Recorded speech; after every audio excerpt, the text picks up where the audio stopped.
welcome to My Life as a Dad. Today's guest is J.D. Roth, producer, executive producer, celebrity actor, childhood actor, but more importantly, a dad to two boys. What is your take on bullying? That's a subject that comes up more and more, especially with social media. So have you had any experiences? I mean, a 13-year-old and a 10-year-old, you are, I would say, in the mainstream of potential. Everybody loves you, everybody hates you, bullying, not bullying. Tell me your thoughts or opinions on that, if you have. Middle school is like the yard in prison. Okay. You know? I mean, it's not a friendly place. It's not a place that allows for people that are different. Not a place that, it's a place that looks for things to make fun of, right? Right. My older son is an ambassador in the bully program. And we felt it was important, you know, for him. Okay, so, I'm sorry, a bully program. So Yeah, at school? There's a national bully program Okay. At schools. And they choose kids that they feel can inform, enlighten, and kind of are in the mix of the right kids and influence. Mm-hmm. It's really an influence and kind of program. Cooper?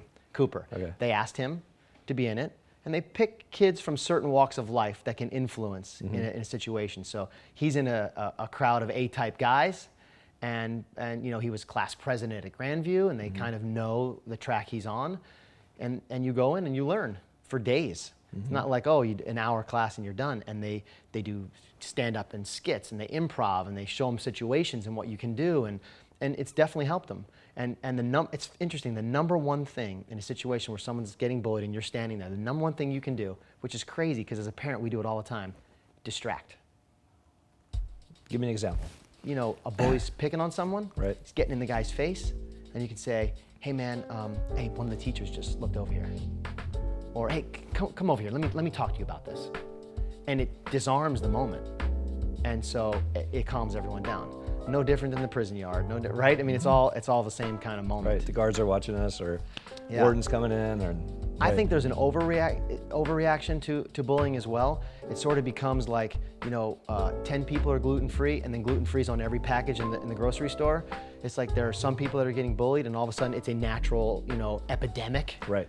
And a lot of times it's preparing kids for what life is really going to deliver, which is not everyone's going to like you, and not everyone's going to want you around. You might have a bad college roommate, a teacher that doesn't believe in you, a boss who can't stand you. Isn't it better to learn how to manage the situation versus putting a label on it and then feeling badly and letting that shame? I was a kid that was bullied.